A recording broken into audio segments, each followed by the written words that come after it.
학습된 무기력이라는 말을 들어보셨죠? 코끼리는 굉장히 큰 동물이고 힘도 어마어마한데 아주 어릴 때 이렇게 말뚝에 발목을 딱 묶어 둡니다. 여러 번 그 줄을 당겨도 보고 애를 써보지만 이게 끊기지 않는다는 것을 알게 됩니다. 근데 그 이후에 훨씬 큰 몸집이 어마어마한 그런 코끼리가 되어서도 끊을 힘조차, 도전조차 하지 않는다는 겁니다. 학습된 무기력에 스스로 좌초된 것입니다. 오늘 이스라엘의 상태가 꼭 그랬습니다. 430년간 애굽에 붙잡혀 노예 생활을 했습니다. 10년이면 강산도 변한다는데 강산이 43번이나 바뀔 만큼 그들은 그런 절망의 상태의 노예로 살았습니다. 시키는 대로 노동을 하고 벽돌을 굽고 두들겨 맞고 소망 없이 죽어가는 것, 그게 그들의 일상이었습니다. 그런데 오늘 우리가 읽은 이 본문의 단락에 보면 어느 날 하나님이 그 이스라엘을 향해 그들 몰골에 어울리지 않는 충격적 선언을 하십니다. 41절이 중심 구절인데요, 430년이 끝나는 그날에 여호와의 군대가 다 애굽 땅에서 나왔다. 그 처참한 이스라엘을 향해 여호와의 군대라고 선언하신 겁니다. 방금 전까지 채찍질 당하던 오합지졸입니다. 하지만 하나님은 그들을 여호와의 군대라 하신 것입니다. 이건 그들의 형편이나 상태를 보고 한 보고가 아닙니다. 하나님이 그들을 바라보는 시선이자 선포입니다. 사실 오늘 이곳에 모인 우리 모두도 그런 면에서 이스라엘과 다르지 않습니다. 구원받았고 하나님의 자녀가 되었고 하늘아버지를 내 아버지라고 하늘 소망 바라보며 산다고 말하지만 여전히 우리는 세상의 염려에 치입니다. 무엇을 먹을까? 무엇을 마실까? 무엇을 입을까? 아주 이런 저급한 고민부터, 일상의 고민부터 수많은 고민까지, 또 구원의 은총이 내 안에 있지만 죄에 눌려 휘둘리고 끌려 사는 이런 영적 노예의 삶을 살 때가 너무너무 많습니다. 교회 다니고 구원이 전부가 아니고 나를 구원하신 그 하나님이 내게 기대하시고 나를 부르신 더 큰 목적, 가치를 놓친 채 그렇게 살아가는 우리의 모습과도 이렇게 잘 오버랩 될 수밖에 없습니다. 하나님은 초라한 몰골의 노예인 오합지졸인 이스라엘을 보고 군대라고 했습니다. 그런데 놀라운 사실이 한 가지 더 있습니다. 이스라엘이 강하게 훈련받고 꽤 그럴듯한 모습을 갖추었을 때 붙여진 이름이 아닙니다. 앞에도 말했지만 가장 약할 때, 가장 처참할 때 노예로 살던 바로 그 순간에도 하나님의 눈에 그들은 이미 군대였습니다. 여러분, 여기서 한 걸음 더 들어가 보면 하나님은 이스라엘을 군대로 언제부터 계획하셨을까 궁금하지 않습니까? 여러분, 거슬러 올라가면 창세기 15장까지 가요. 하나님이 아브라함에게 말씀합니다. 창세기 15장 13절 우리 같이 한번 읽을까요? 여호와께서 아브라함에게 이르시되 너는 반드시 알라 내 자손이 이방에서 객이 되어 그들을 섬기겠고 그들은 400년 동안 내 자손을 괴롭게 하리니 그 후에 내 자손이 큰 재물을 이끌고 나오리라. 너희 절대 잊지 마라. 반드시 기억해라. 내가 너희들을 다시 끌어내겠다. 여러분, 유추해 보면 하나님은 이미 초라한 그 작은 이스라엘을 부르신 그때부터 이런 목적으로 그들과 동역할 계획을 가지고 계셨습니다. 430년의 세월은 잊혀진 시간, 혼돈의 시간이 아니었습니다. 하나님의 스케줄대로 잘 진행된 그런 시간이었습니다. 이스라엘 그들은 어떤 존재이고 누구입니까? 이집트에서 나온 이스라엘의 회중은 사람 보기에는 초라했지만 그들은 군대 형태를 갖추었고 단순히 많은 인원이 이동했다는 물리적 사실을 의미하는 것만이 아닙니다. 하나님의 구원 역사에 동력하고 참여하는 이스라엘의 정체성을 보여주는 대단히 중요한 정보고 선언입니다.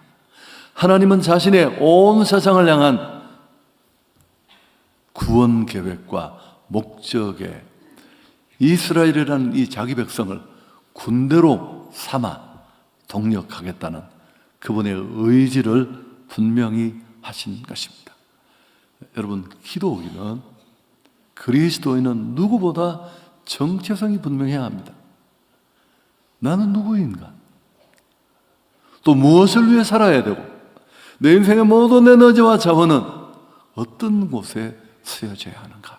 이거를 모르면 맨날 끌려다니고 휘둘리고 내 인생에 한 번뿐인 인생 그 소중한 자원들을 허투루 쓰게 됩니다. 이 얘기 너무 많이 했나요? 박광수의 오래된 만화 속의 아기 감자.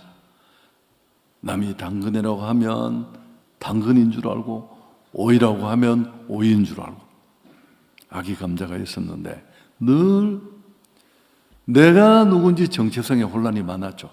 엄마한테 묻습니다. 엄마, 나 감자 맞아? 엄마가 너무 당연한 일이니까 당근이지. 그날로 가출을 했습니다. 자기 보고 당근이라고 했다고.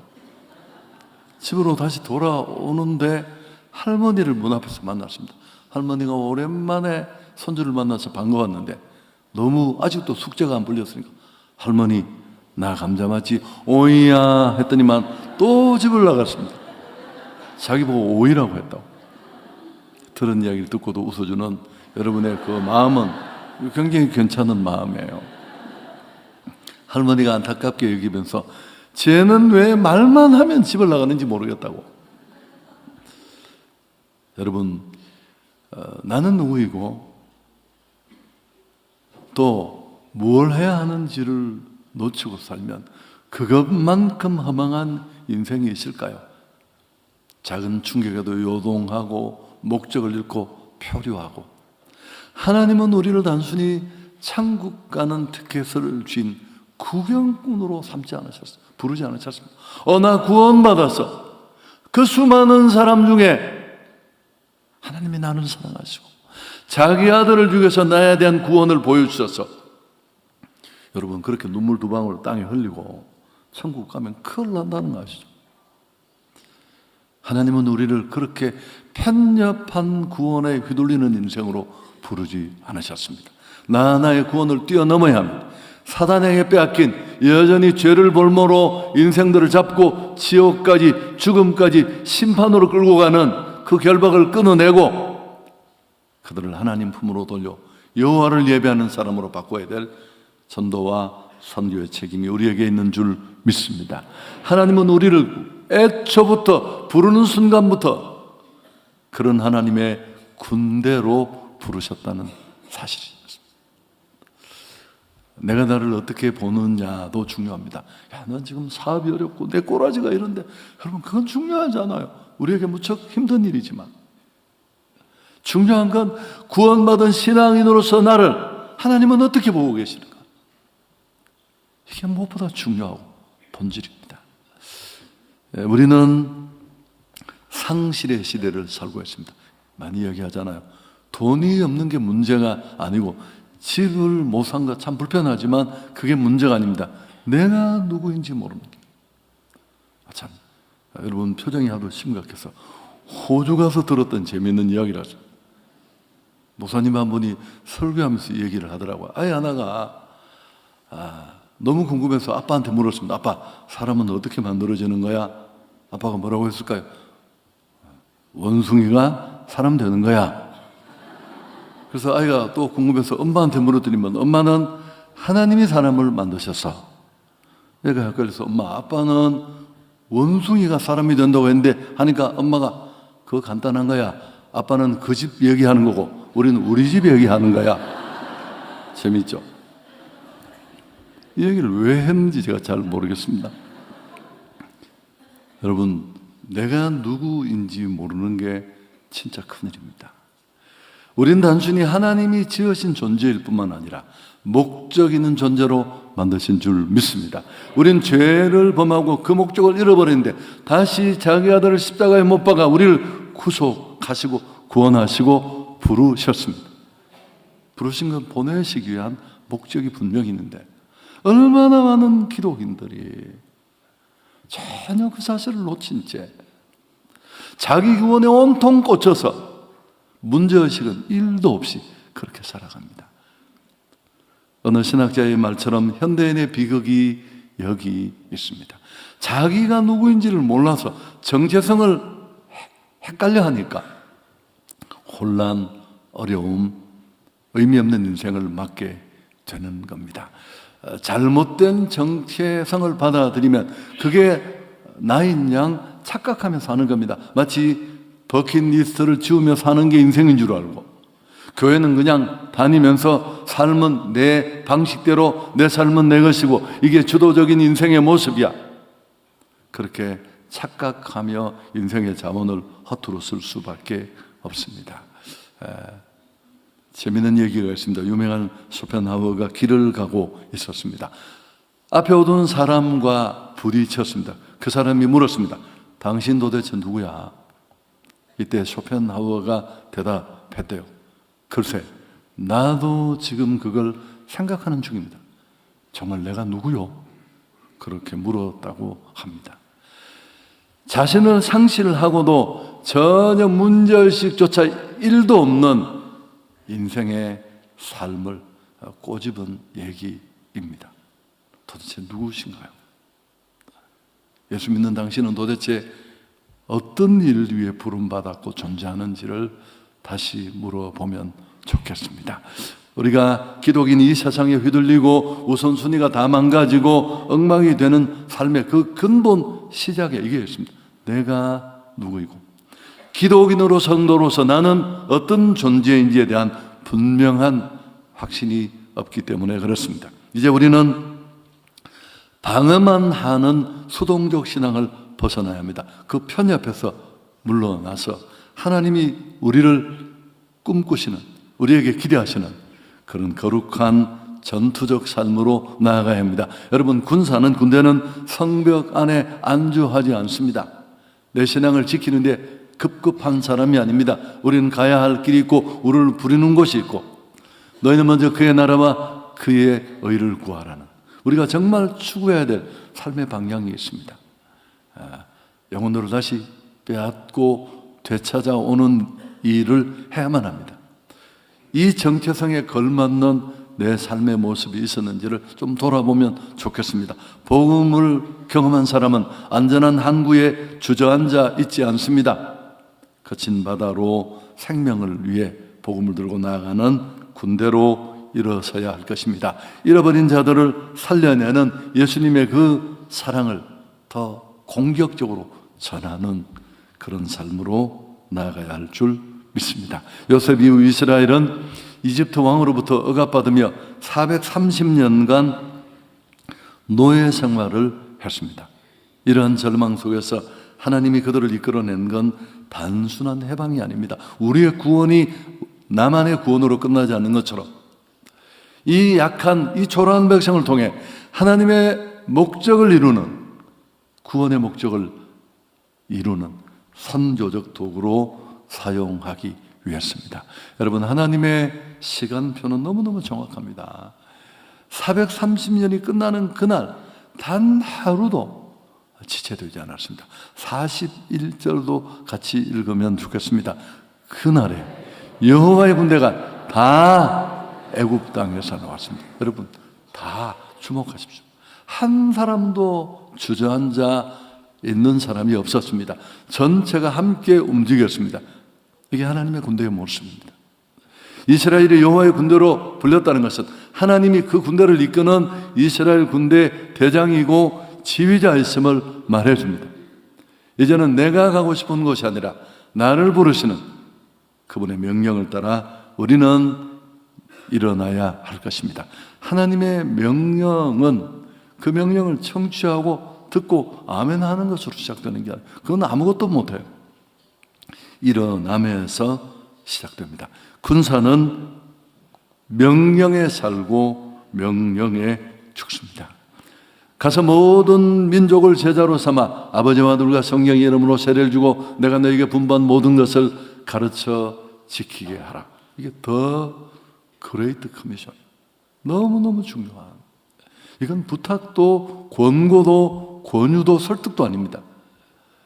우리를 하나님의 군대로 부르신 이 군대의 통수권자요 대장이신 예수님의 엄정한 명령입니다. 명령.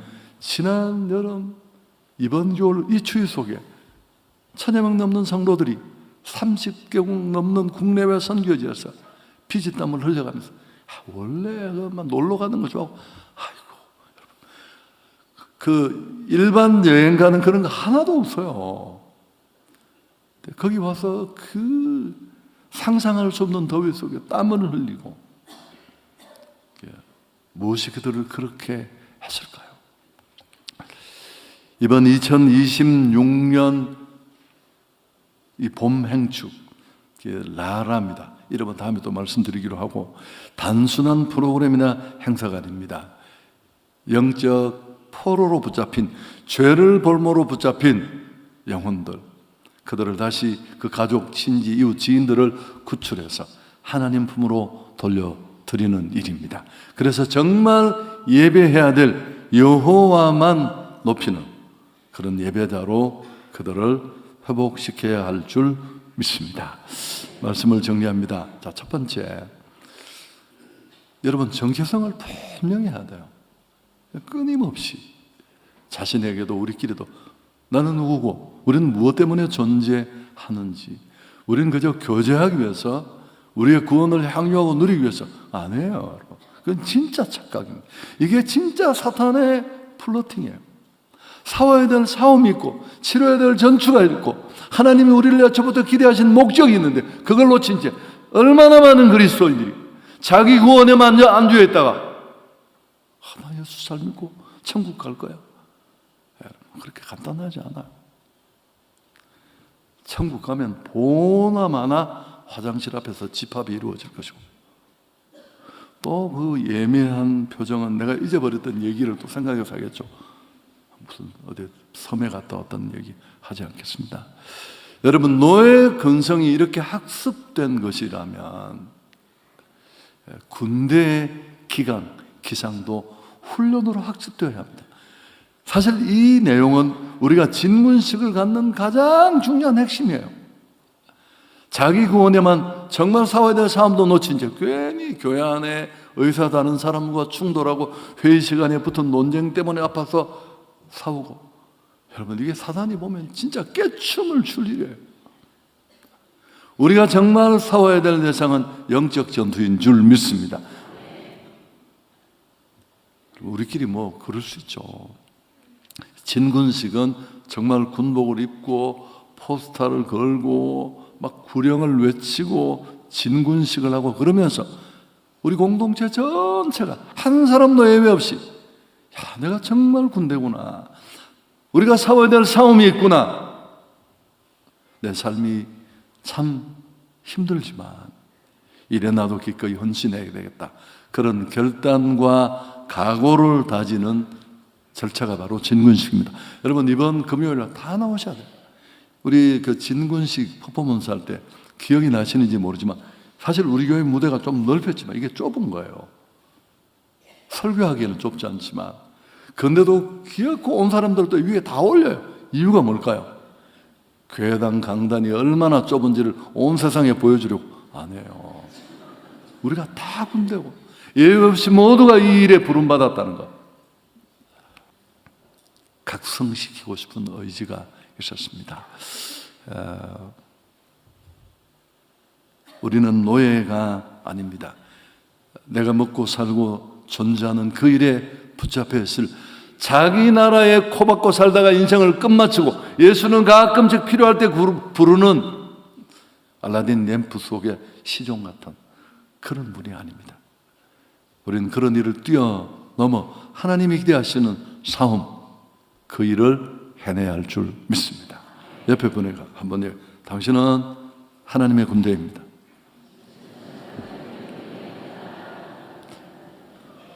여러분, 군대는 반드시 진군합니다. 430년이 끝나는 그날 단 하루도 지체되지 않았습니다. 우물쭈물하는 사람 없었고 단 한 사람도 예배가 없었습니다. 존 스타트는 선교는 교회의 선택사항이 아니라 교회의 본질이다. 제가 얘기는 너무 많이, 교회의 위기는 코로나가 아니에요. 이단이 아니에요. 성도의 헌신 없음이 아닙니다. 큰 역할을 하지만 교회 위기는 정체성의 위기예요. 내 인생, 내 자원, 내 삶의 에너지가, 우리 교회의 에너지가 뭘 향해 쓰여져야 하는지를 모른다는 겁니다. 기업도 그렇잖아요.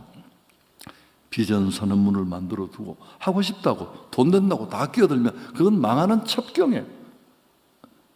비전에 비추어 봐서 할 일이면 하고 하지 않으면 하지 않아야 되는 것과 꼭 같습니다. 여호와의 군대가 다 나왔더라. 나고자 없이 전부가 함께 하나님의 군대로 일어나는 그런 결단의 시간이 되기를 축복합니다. 이사야 60장 1절, 이제 우리는 일어나야 합니다. 하나님의 군대로 함께 읽습니다. 일어나라, 빛을 발하라. 이는 내 빛이 이르렀고 여호와의 영광이 내 위에 임하였습니다. 아멘. 여러분, 저는 6개월 방위 출신입니다. 아니, 지금까지 군대 이야기를 해놓고 왜 또 그런 이야기를 하느냐, 저도 잘 모르겠습니다. 여러분, 저는 그렇게 6개월 예비역으로 일을 했는데 제 때에는 이대 독자도 그런 게 있었어요. 우리 아버님이 늘 협박을 해서 너 까불면 현역 보낼 거라고 맨날 그랬는데, 저는 또 굉장히 초보안부대에 근무를 했는데 이제 현역들이 가끔씩 저를 괴롭히러 왔었어요. 자기 얼마 안 남았는데 내가 얼마 남았는지를 보려고. 근데 제가 4달 남았다고 하면 미치가 뒤집어지는 거야. 네가 언제 왔다고 4달 남았냐는 거야. 그래서 이제 그분들이 오해하는 게 뭐냐면, 네가 무슨 군인이야. 군인이 아니지만, 여러분, 제가 현역을 하다가 방위병으로 갔으면 편한 줄 알지만 난 놀다가 간 사람이에요. 자유롭다 간 사람에게는 다 힘들어요. 이분들이 그걸 잘 모르는 거야. 내가 얘기해 줄 수도 없고. 그리고 방위병이 힘든 이유가 뭔 줄 아세요? 정체성이 애매해요. 또 집으로 가서 사복을 입고 또 아침에 출근을 하고, 저희는 뭐 머리도 기르고 뭐 그렇게 다녔습니다만, 여러분, 굉장히 애매해요. 이게 왜 이런 치사한 얘기를 끝에 하는 줄 아시겠어요? 그냥 교회를 싹 이렇게 다니면서 예배를 드리는 것으로 만족하고 종교인으로 살아가는 삶, 여러분, 그게 진짜 어려운 삶이에요. 치사하기도 하고 의미도 없고 폼도 안 나고. 그리스도인의 삶은 관중석에 앉아 박수치는 삶이 아니에요. 권투하다가 죽는 사람보다 관중석에서 죽는 사람이 더 많아요. 통계는 없어요. 그냥 제 생각이에요.